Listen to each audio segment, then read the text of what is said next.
Seja muito bem-vindo, seja muito bem-vinda a mais uma edição aqui do Resenha Cast, o seu podcast de Governador Valadares. Aqui você já sabe, todo dia é dia de episódio novo com uma pessoa diferente de uma área totalmente antagônica do personagem anteriormente entrevistado. E hoje tenho a honra de poder eternizar uma grande história, não só de Frei Inocêncio, mas também Governador Valadares, de uma mulher que escolheu inserir todo o seu amor e conhecimento no mundo dos doces. Falo dela, Karen Meira, que me dá a honra da sua presença aqui no podcast Eternizador de Histórias. Karen, primeiramente, seja muito bem-vinda. É uma honra do tamanho do mundo poder te receber. Seja muito bem-vinda, a casa é sua. Bom dia, boa tarde, boa noite, depende do horário que vai estar nos acompanhando. Seja muito bem-vinda. Bom dia, o prazer é todo meu estar aqui com você hoje. Karen, para começar nosso bate-papo, eu costumo dizer que todos nós vivemos momentos diferentes, dependendo da geração no qual fizemos parte ou fazemos parte. Principalmente quando o assunto é infância. E no início dos anos 2000, o início dos anos 2000, melhor dizendo, coincidiu justamente com um período da minha infância. Então ali, 2003, 4, 5, 6, eu estava na escola e também estava vivendo a infância. Só que eu já era uma criança muito ligada a tudo que passava nos veículos de comunicação. Obviamente consumia muita televisão. Por influência do meu amado pai, lia muito jornal impresso. Lembra quando lembra quando a gente ia no consultório, ou vai até hoje? Não sei como é que tá hoje. Tem aquele monte de revista no balcão, eu ficava lendo. E eu ouvia muito rádio. Rádio Mundo Melhor, Imparsom, Transamérica, Rádio Globo, enfim. E eu não me recordo, Karen, de nessa época ver nesses veículos de comunicação o assunto saúde mental ser debatido. Parece que teve que vir o advento nefasto da pandemia para fazer com que toda a humanidade pudesse se alertar em relação aos cuidados com a própria mente. Haja vista que hoje em dia, em pleno 2025, é muito perceptível o corpo, a abrangência que os profissionais que cuidam da mente ganharam na sociedade. Falo de psicólogos, médicos psiquiatras, terapeutas. E hoje em dia se tornou muito comum a seguinte indagação em rodas de conversa com amigos, colegas de trabalho, colaboradoras, com familiares, que é a seguinte: como você está? Esse tipo de pergunta se tornou muito comum porque as pessoas hoje estão preocupadas mais não só com a própria mente, mas com a mente do próximo, de um amigo, de um grande familiar, enfim. Feito todo esse preâmbulo, como você tá? Como é que tá a sua cabeça? Como é que tem sido este ano de 2025 para sua vida? Olha, esse ano para mim tem sido um ano assim muito bom. Sim. É um ano de pensamentos positivos. Um ano ao qual eu posso dizer para você assim, que eu estou sonhando com aquilo que vai realizar. Em termos de mentalmente, Sim. Graças a Deus, eu tenho uma mente assim bem estruturada, assim, bem plena mesmo. Sim. E, enfim, procuro sempre estar bem. Em relação à pandemia, parece que... e aí eu vou dar um relato próprio. Existe um Gustavo antes da pandemia e existe um Gustavo pós-pandemia. Existe uma Karen Meira pré-pandemia e pós-pandemia? Existe. Na pandemia, por exemplo, eu também tive Covid. Graças a Deus eu não fui entubada. Amém. Nem nada, mas eu tive os sintomas, né, Amém. De Covid. Eu não passei muito bem, mas eu superei. Depois da pandemia, eu senti assim que eu fiquei com alguns vestígios Sim. da doença. Como, por exemplo, antes eu era uma pessoa assim, mais ágil. E depois da pandemia, eu senti que parece que os meus músculos enfraqueceram mais. Eu não tenho mais aquela habilidade assim, digamos assim, aquela força que Sim. eu tinha antes da pandemia. Isso que me afetou depois da pandemia. Qual que foi o maior legado ou a maior lição que todo o período pandêmico deixou na sua vida? O maior legado que, depois da pandemia, especificamente, a gente pensa muitas coisas, porque foi um período muito triste. Então, o maior legado, eu creio que é o afeto, o amor ao próximo. Que eu acho que nós devemos nos aproximar mais. Como é que era a Carineira nos tempos de colégio estadual Frei Inocêncio? Ufa! Era terrível. Esse uva meio que deu uma entregada, mas vou deixar você terminar de falar. Era terrível. Aqui você está diante de uma mulher que, quando era adolescente, deu muito trabalho. Eu tenho uma personalidade muito forte. E isso, às vezes, atrapalha a gente. Aquela personalidade, assim, de... Eu não vou engolir isso. Então, na minha época de escola, eu também não gostava de estudar. Então, pelo fato de eu já não gostar de estudar, Sim. então ali na sala de aula muitas coisas me incomodavam. Então, eu dei muito trabalho para os professores. Em relação ao tempo de escola,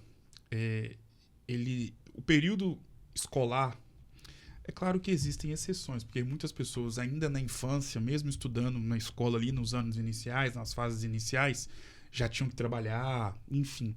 Mas, na maioria das vezes, o tempo de escola, ele carrega consigo um sentimento de nostalgia pelo fato de que, de fato, tudo que a gente viveu no período da infância e, consequentemente, na escola, jamais vai ser vivido pelo resto dos nossos dias aqui neste plano. Logo, como eu disse, é um tempo muito nostálgico. A gente lembra de muitas coisas e lembra com aquela saudade, porque a gente sabe que não vai voltar mais. Qual que é a grande lembrança que você tem dos tempos de colégio estadual Frei Inocêncio? Aquele tipo de lembrança que, quando você passa em frente à escola, quando você está lá em Frei Inocêncio, vem na sua cabeça na hora, independentemente do dia, do momento que você esteja vivendo. Enfim, vem na sua cabeça na hora. Olha, tem muitas lembranças, Sim. né? Mas, especificamente, tem uma escola lá em Frei Inocêncio que eu estudei quando eu era mais jovem, assim, criança mesmo, que quando terminava a aula, a gente tinha aquelas colegas que a gente sempre saía juntas, e aí a gente ia por ali pelas calçadas dos comércios. Sim. E ali a gente parava e entrava para comprar bala, né? Porque sempre pedia um dinheirinho para os pais. E já era costume. Sim. Quando terminava a escola, batia o sinal ali, a gente já ficava na expectativa de poder sair para estar passando ali pelas calçadas dos comércios, para estar parando ali em algum certo comércio, para estar comprando bala. E isso. E brincando, né, pela rua fora, até chegar em casa.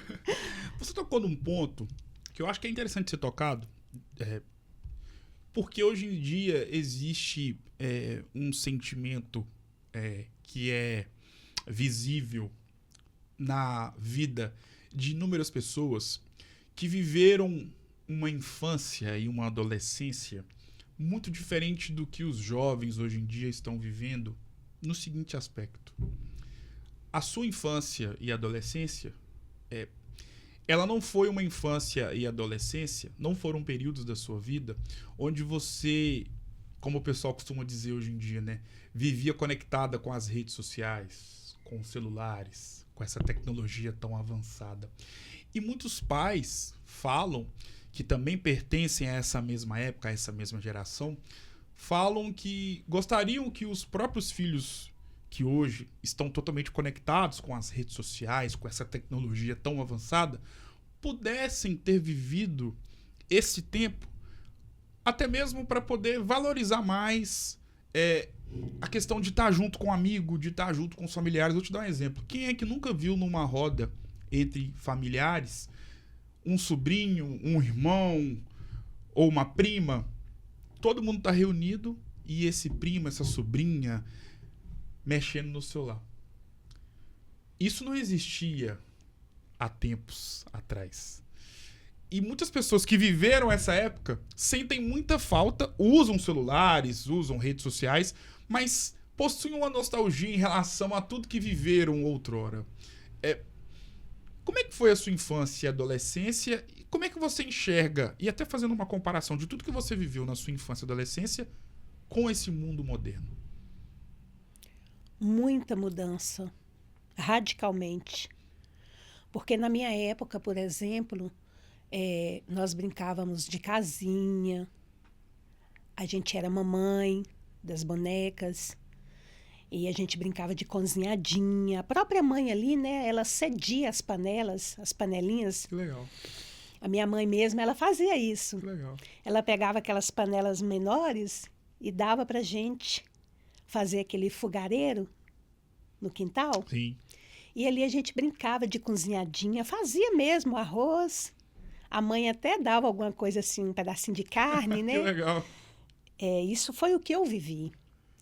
E a gente brincava ali também de belisca, Sim. que a gente pega aquelas 5 britas, né? E faz aquele joguinho. A gente brincava muito de belisca, brincava de boneca, brincava de queimada. E era muito gostoso. Hoje em dia é muito raro você ver isso. Porque, igual você mesmo falou, as pessoas elas estão intertidas muito na internet. Então, elas já não vivem mais essa coisa de... esse afeto todo, essas Sim. brincadeiras, né? Que eram brincadeiras que não tinha maldade. Hoje em dia, uma criança já nasce com o celular na mão. Exatamente. A minha 4, 5 netinha... anos já tem um celular. Eu tenho uma netinha, ela está com 1 ano e 3 meses. Sim. A minha netinha, ela já pega o celular e ela faz o sinalzinho do pintinho amarelinho na mãozinha. Meu pintinho amarelinho cai aqui na minha mão. Você imagina uma criança, uma bebê Sim. de 1 ano e 3 meses. Realmente. Tempos muito, muito mudados. Eu também Muito vivi mudados. essa época não tão conectada assim. Realmente era muito, mas muito diferente em relação a tudo que as crianças de hoje em dia vivem. E viverão, porque nós sabemos que a tecnologia só vai avançando, então Exatamente. só vai piorar, podemos dizer assim. Tem uma passagem muito interessante na sua vida, que é o fato de você ter tido uma outra experiência vivendo do outro lado do mundo em Barcelona, Espanha. Como é que foi esse trajeto, essa trajetória de uma menina que estudava no colégio estadual Frei Inocêncio e um dia foi parar em Barcelona, Espanha? Por que disso ter acontecido? Então, foi também uma experiência muito boa, maravilhosa que eu tive. Morei em Barcelona 7 anos. E o que me fez ir para Barcelona, eu me separei e eu sempre gostei de ser independente. E Frei Inocêncio, não sei se você conhece, é uma cidade bem pequena, Sim. tem poucos habitantes. A questão assim, de trabalho é mais ali mesmo a prefeitura. Então, assim, como eu já tinha um irmão que morava na Europa, então eu achei que seria um caminho para que eu fosse também para a Europa. E daí eu fui para Portugal primeiro, e de Portugal eu fui para Barcelona. E lá em Barcelona eu vivi muitas experiências. Fui trabalhar como qualquer imigrante, quando sai do seu país, que vai para outro país. Não é fácil. Se eu falar para você que é fácil, não é. Mas, graças a Deus, eu sempre fui uma pessoa assim, muito comunicativa.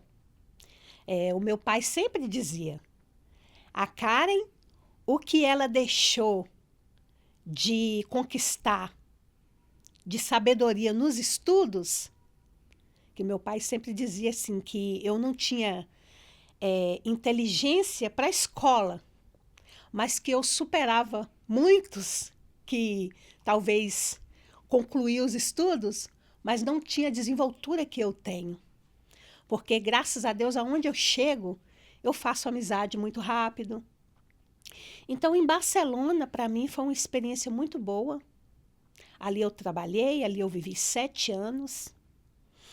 E foi através de Barcelona que eu conheci o mundo doce da confeitaria. Antes da gente poder entrar nesse tópico, um dos mais importantes da sua história, que é a questão da sua relação com a confeitaria. Você é nascida e criada numa cidade pacata, com poucos habitantes, e, por conta de inúmeras razões, como você mesmo acabou de citar, foi parar em Barcelona, Europa, Espanha. Como a experiência de vida que você teve durante todo esse tempo morando em Barcelona moldou não só o seu caráter, mas moldou a sua personalidade e te deu mais experiência mesmo para a vida como um todo? A minha experiência que eu tive em Barcelona, para mim foi assim, a cultura totalmente diferente. Em questão nossa aqui do Brasil, a segurança, excelente, não tem nem comparação. E ali em Barcelona eu aprendi muito. Em questão assim, da humildade. Porque quando você está, digamos assim, na sua terra, no seu país, você pode fazer tudo. Mas quando você está em outro país que não é o seu, e como imigrante, e sem documentação, ali você está à mercê. Você está à mercê ali daquele país. Você está e não está. Porque a qualquer momento você pode ser pega ali por uma autoridade e estar retornando ao seu país de origem. Mas Barcelona me deu muitas experiências boas, sim. Qual que foi o período mais difícil ou mais desafiador que você teve vivendo na Europa? O período mais difícil foi quando eu saía para procurar trabalho e não encontrava. Porque a realidade de um imigrante é o seguinte: quando a gente está aqui no Brasil, que alguém está lá fora, não só na Europa, mas nos Estados Unidos ou em qualquer outro país, a gente tem na mente da gente uma visão.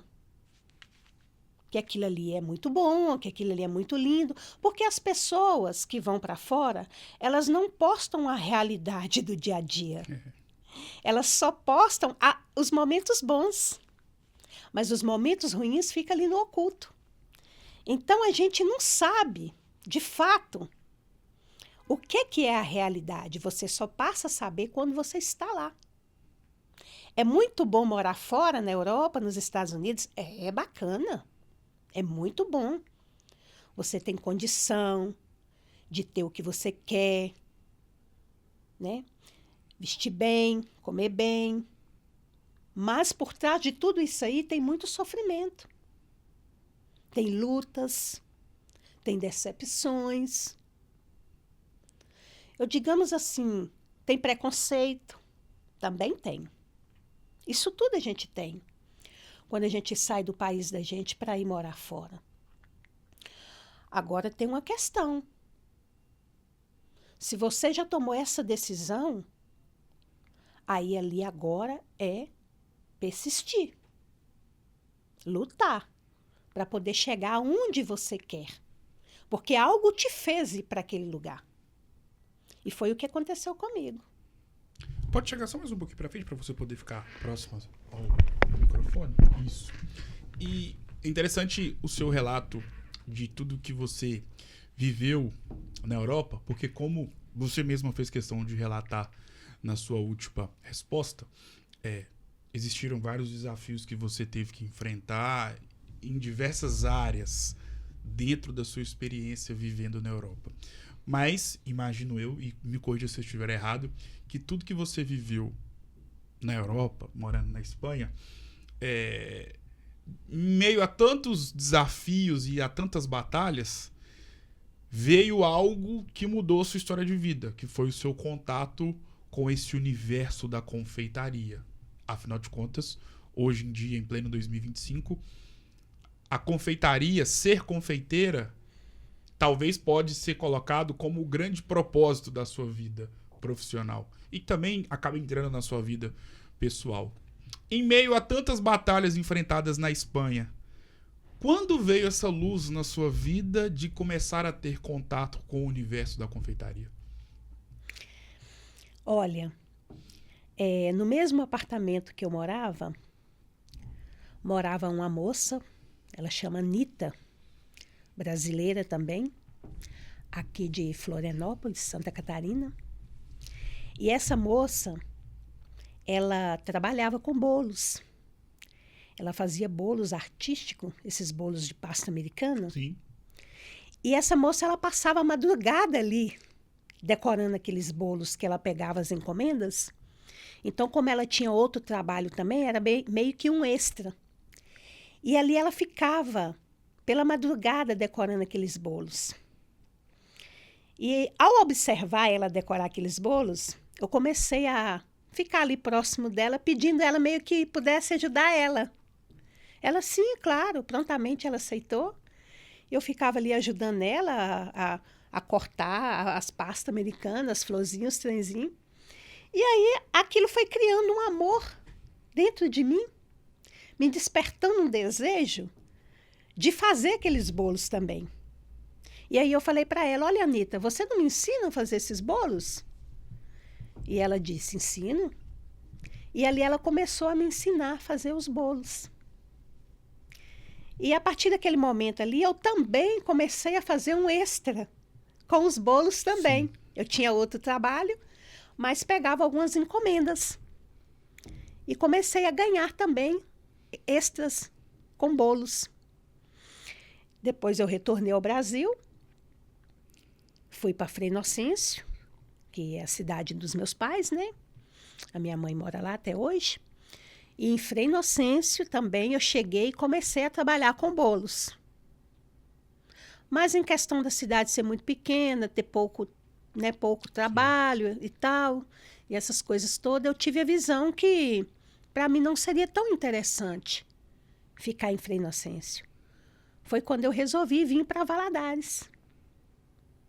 Chegando aqui em Valadares, comecei também a trabalhar com os bolos. Mas aí tinha aquela questão, eu não tinha quem me ajudava a entregar os bolos. Porque naquela época eu não era casada ainda. Sim. Então era mais difícil. E as pessoas hoje querem muito praticidade. As pessoas hoje querem receber tudo em casa. Então eu achei assim, um pouco difícil nessa questão. Mas como Deus é muito bom e nunca erra, foi aonde eu conheci o meu esposo também. E ali mesmo no namoro, namorando, ele, nas suas horas vagas, ele me ajudava a entregar os bolos. O meu esposo, ele é o alicerce da minha vida. Porque ele não é só esposo. Ele é amigo, ele é companheiro, ele é incentivador. E se hoje eu sou o que sou, no mundo da confeitaria, primeiramente eu agradeço a Deus e segundo ao meu esposo, que sempre esteve do meu lado me apoiando. Qual que é o principal pilar no trabalho de uma confeiteira que é necessário ter para obter sucesso nessa área que hoje, pelo menos aqui em Governador Valadares, podemos utilizar esse município como exemplo, se tornou uma área muito concorrida, né? Existem muitas mulheres que atuam nesse segmento, que fazem sucesso, assim como você. Logo, é um mercado onde existe ali uma necessidade de se destacar porque existe uma alta concorrência. Logo te pergunto, qual que é o grande diferencial que você tem e busca oferecer para os seus clientes? O meu diferencial é, primeiramente, você tem que fazer com amor, dedicação e qualidade. Tem que ter qualidade. Não é simplesmente um bolo. É um bolo que você tem que fazer ele com total dedicação. Como se você estivesse fazendo aquele bolo ali para você. Eu trabalho em cima disso. Amor, carinho. Eu amo o que eu faço na confeitaria. Então, eu acho que essa é a maior questão, assim, de eu ser tão apaixonada pela confeitaria e tudo que eu coloco as minhas mãos para fazer dentro da confeitaria sai perfeito, porque eu faço com amor. Eu faço aquilo ali como se fosse para mim. Em relação a esse universo da confeitaria, eu acho muito interessante que cada produto que é feito tem uma história ali por trás. Não só da confeiteira, mas de quem vai receber esse bolo, seja para um casamento, seja para uma festa de aniversário, formatura, ou ovo de Páscoa, né, no período, obviamente, da Páscoa. E você acaba convivendo com muitas histórias, porque as pessoas que te procuram primeiro depositam toda a confiança no seu trabalho, e muitas das vezes ali deve rolar uma conversa e você vai acabar descobrindo uma história que está ali por trás do bolo que você vai produzir ou dos doces que você vai produzir. Mediante a todo esse tempo que você está inserida nesse segmento, qual que foi a grande história ou a grande festa que ali atrás dessa festividade tinha uma história, tinha um relato emocionante e que de alguma forma marcou a sua vida como confeiteira? Olha, que eu me lembro agora, no momento, eu fiz uns doces de casamento para uma amiga, ela é até advogada, e esse casamento era do filho dela.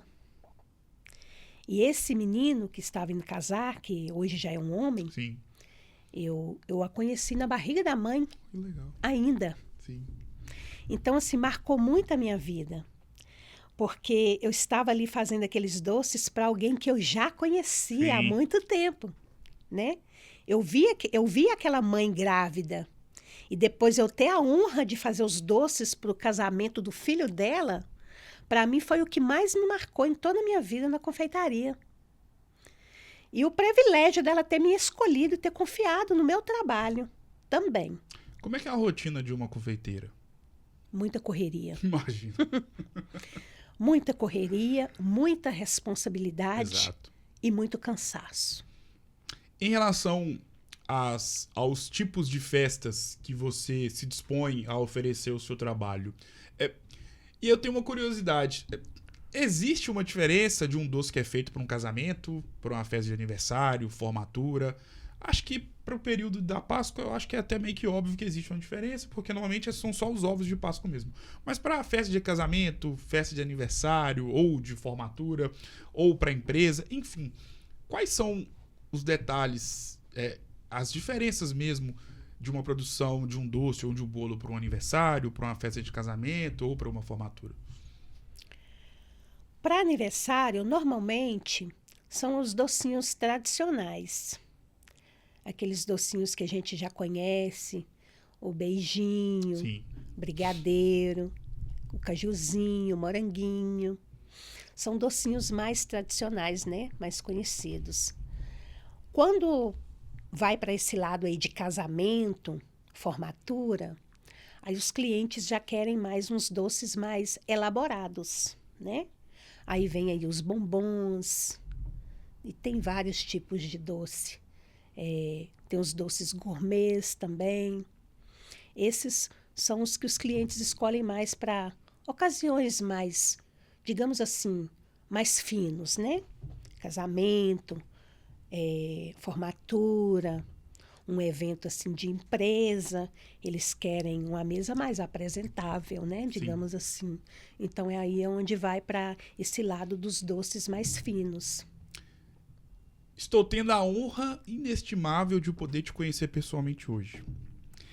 E olhando nos seus olhos, principalmente quando você relata sobre a sua rotina como confeiteira e sobre tudo que o universo da confeitaria fez na sua vida, eu vejo que você é uma mulher totalmente realizada por tudo que o universo dos doces acabou fazendo de bom em toda a sua história de vida.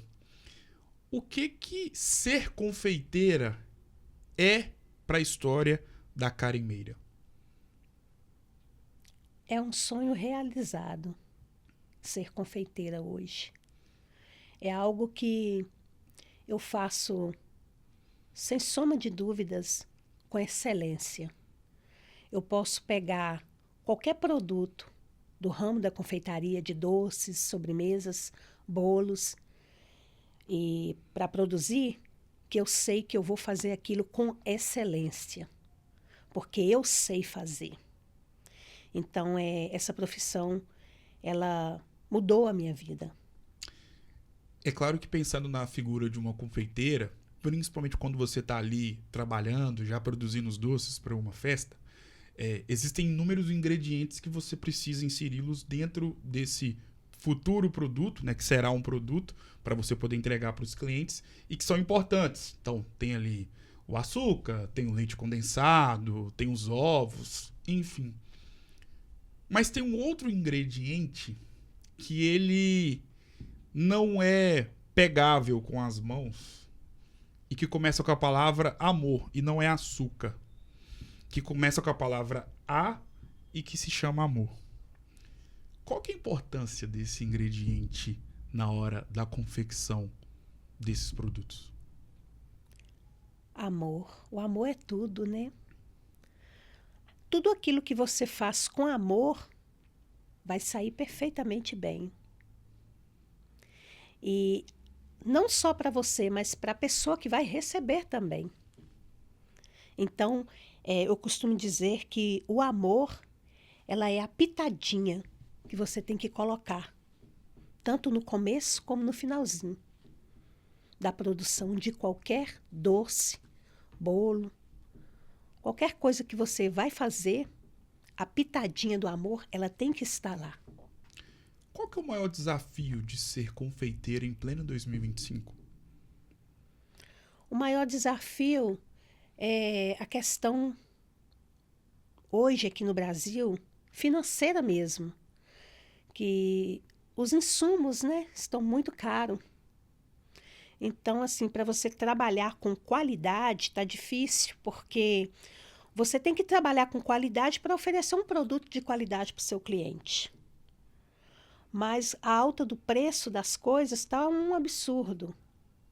Mas mesmo assim, eu prefiro trabalhar com qualidade.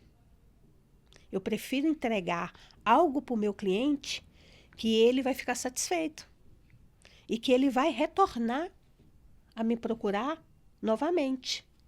Porque não adianta eu entregar um produto que não tem qualidade para o meu cliente e ele não voltar mais. Então, tem que ter qualidade. E o desafio hoje é sobre a questão da alta, né? Do preço dos insumos. Tem um outro tópico fundamental no seu trabalho.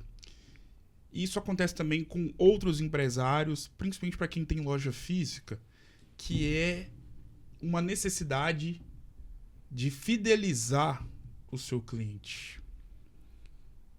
O que você faz para poder obter esse tipo de relação, essa fidelização com o seu cliente? Para fidelizar os clientes. Olha, eu acho assim, a primeira impressão tem que ser boa. Desde o atendimento ali, desde o agendamento, o cliente te ligou, te mandou mensagem, você já tem que dar uma atenção bacana para o seu cliente.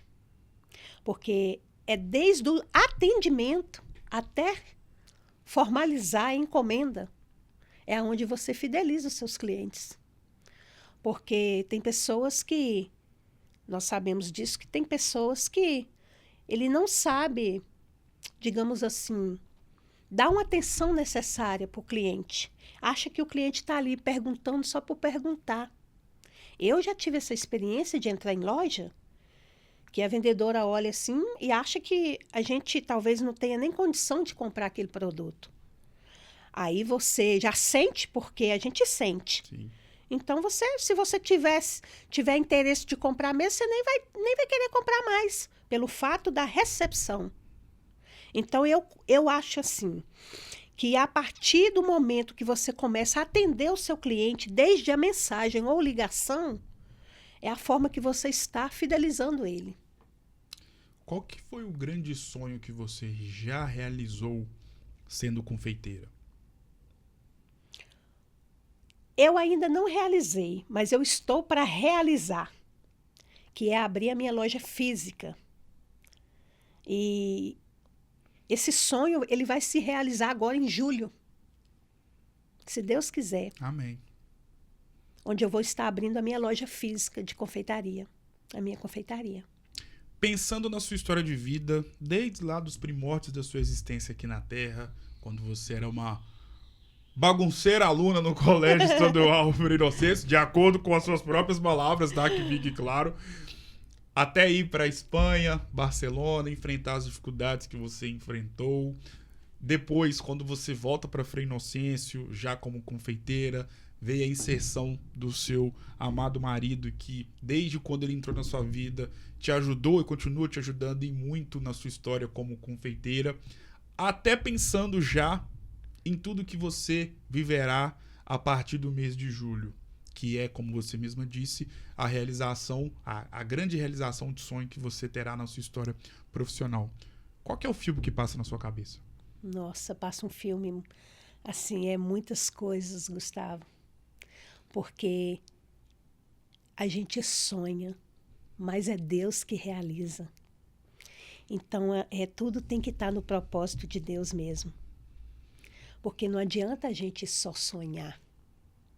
Por trás desse sonho, tem muitas coisas, né? Você tem que correr atrás, lutar, perseverar, para que esse sonho ele venha se concretizar, ele venha realizar, estando dentro dos planos de Deus.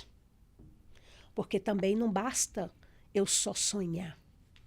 Eu posso sonhar, mas se esse sonho não tiver nos planos de Deus para a minha vida, ele não vai acontecer. Essa é a minha maneira de ver, de pensar. A nossa vida se parece como um livro, né? Com páginas positivas e páginas negativas. São assim todos os livros que já foram lançados e todos que serão lançados por toda a eternidade. E o mais interessante, se a gente parar para pensar, todo livro que se preze tem o quê? Tem a capa, tem a conclusão, tem a introdução, tem o título, tem a numeração das páginas, tem o prefácio. E tem uma outra coisinha que começa com a letra C.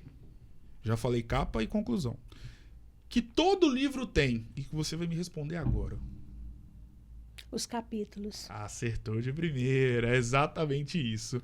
E pensando nos capítulos, assim como as páginas, a nossa vida também é feita de capítulos. Sim. Capítulos bons, capítulos ruins.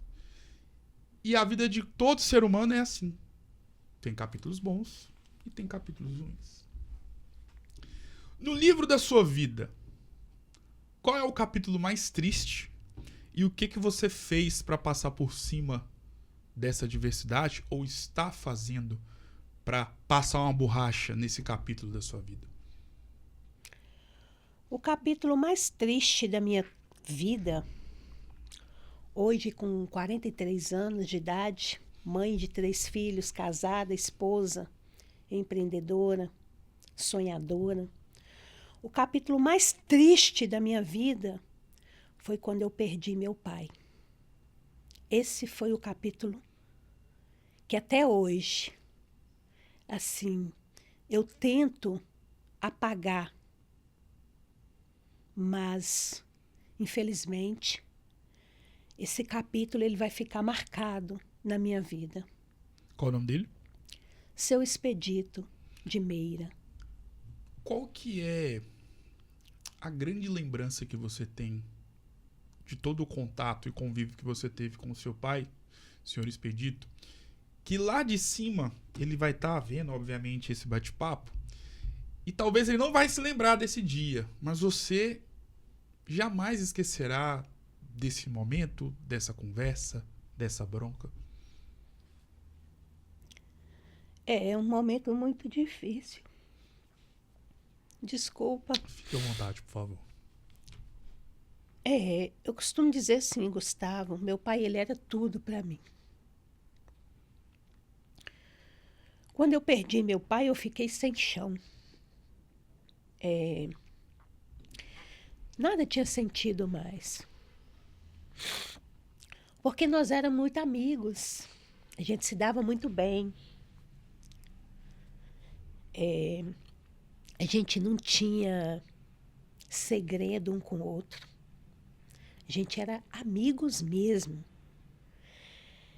A gente falava de muitas coisas. Meu pai contava coisas da vida dele para mim quando ele era jovem. Tudo que ele passou, ele já me contou. E a gente tinha, assim, uma afinidade muito grande. Eu era muito, muito, muito apegada no meu pai. E eu tenho muitas lembranças boas dele. Assim, quando eu chegava lá, eu abraçava ele assim, ele dava aquele sorrisinho. E se tivesse alguma coisa acontecendo assim, ele já vinha assim despistadinho, assim, me contar. Ele se abria muito comigo. Então eu tenho muitas lembranças, muitas lembranças boas mesmo do meu pai. E quando meu pai adoeceu, que ele ficou acamado, aí eu tenho as más lembranças. Que foi um período assim de 3 meses, mas foi um período de 3 meses que parece que era eterno. E de muito sofrimento. Porque é muito triste você ver um ente querido seu, principalmente um pai, ali numa cama. Cada dia que passa, só piorando, e você não pode fazer nada. Então esse foi o momento mais triste da minha vida. Qual foi a sua última conversa com seu pai? A minha última conversa com meu pai foi exatamente no Dia dos Pais. Eu fui lá visitá-lo, né, em Frei Inocêncio. Quando eu chegava lá, a primeira coisa que eu fazia, eu ia para o quarto onde ele ficava. Que ele já estava acamado. E ali eu ajoelhei assim, do lado da cama, e abracei ele. Ele ainda estava lúcido, ouvia. E eu falei para ele assim: ô pai, eu te amo. E eu vi quando a lágrima escorreu do olho dele. Como que ele estava me respondendo assim: eu também te amo. E foi para mim um dia muito triste. Porque eu olhava para o meu pai, ali naquela situação. Eu já sabia que Deus ia recolher ele. Mas, Gustavo, o que mais me fortaleceu foi que eu fui uma filha para o meu pai, que eu fiz tudo que você pensar para ajudar ele. Até mesmo antes dele adoecer, eu fui para fora, morar fora, também com esse propósito de poder ajudar a minha família. Então eu fazia tudo para os meus pais. E ele sabia disso. Ele sabia disso. Ele já falou para mim várias vezes: ô, minha filha, você é uma guerreira, uma batalhadora. Você é uma filha excelente. Então, assim, hoje eu vivo em paz, porque eu sei que o meu pai partiu, sabendo que tudo que eu pude fazer para ele em vida, eu fiz. Se ao invés deste careca cruzeirense que vos fala, estivesse na sua frente o senhor Expedito, o que você falaria para ele hoje? Eu falaria para ele que eu amo ele muito, e que ele é um exemplo de vida para mim e que eu sou essa mulher forte porque eu me inspirei nele. Em contrapartida, qual é o capítulo mais bonito da sua vida? Tem 2 capítulos. O primeiro capítulo é a dádiva de ser mãe, porque eu amo os meus filhos. Tenho 2 rapazes e uma moça. A Eduarda é a minha vida. Todos os meus filhos é minha vida, mas por ela ser menina, ela é tudo para mim. Então, esse é o primeiro capítulo. O segundo capítulo é o esposo que Deus me deu. É tudo para mim também. Aquele homem, marido, esposo, companheiro, amigo, é o pai que Deus deixou comigo do meu lado. Ele levou meu pai de sangue e me deu um marido, um esposo, que é um pai também. Então, esse é um capítulo importantíssimo na minha vida também. Eu olho para o meu esposo, eu vejo ele no lugar do meu pai, no fundo do meu coração. Legal. Agora é o jogo das palavras. Eu vou Sim. citar palavras ou nomes e você vai defini-los ou defini-las com uma palavra. Podemos ir? Sim. Vida. Amor. Deus. Tudo. Frei Inocêncio. Lugar especial. Governador Valadares. Eu amo. Barcelona. Amo. Colégio Estadual Frei Inocêncio. Lembranças. Senhor Expedito. Um herói. Maternidade. Uma dádiva de Deus. Filhos. Amor. Carinho. Afeto. Respeito. Respeito. Respeito.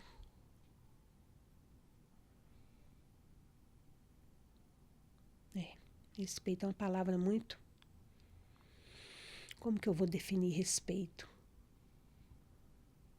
Respeito é como se você... Vou colocar amor. Se você ama, você tem que respeitar. Confeitaria. Amor também. Doces. Amor. Karen Meira. Superadora.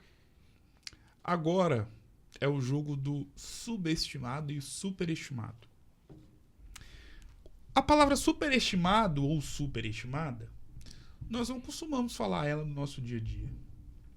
Nós trocamos essas palavras por uma frase que tem o mesmo significado. Não é isso tudo.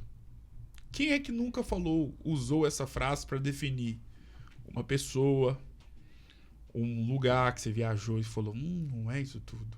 Um prato, foi num restaurante, pagou caro e você fala, nossa, mas isso aqui não é isso tudo, não. Uma bebida, enfim. E o subestimado é aquilo que você gosta, dá muito valor, mas você vê que as pessoas ao seu redor não dão muita bola, não levam tão a sério. Você fala assim, gente, como é que não pode gostar disso? Podemos ir? Sim. Me fale uma comida superestimada, que você vê o povo comendo num bar, num restaurante, você fala, gente, como é que tá comendo aquilo? Camarão. Não gosta? Não. Vai pra praia, vê o pessoal comendo, você fala, meu Deus. Me fale uma bebida, pode ser alcoólica ou não, superestimada, que você não bebe de jeito nenhum.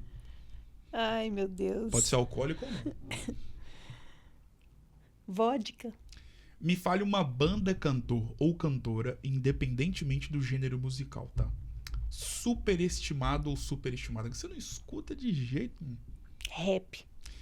Me fale algo que as pessoas superestimam demais na vida. E que, na sua visão, não é o mais importante. Ficar atrás de famosos. Me fale uma comida subestimada. Aquela que você gosta, faz questão de fazer pra você, pros seus filhos, pro seu marido. E você vê que muita gente não dá tanta importância pra essa gente. Como é que não pode gostar? Como é que pode não gostar de tal coisa? Ah, o franguinho com quiabo. Oi, ainda mais esse tempo aqui em Valadares, né? Me fale uma bebida, pode ser alcoólica ou não, subestimada.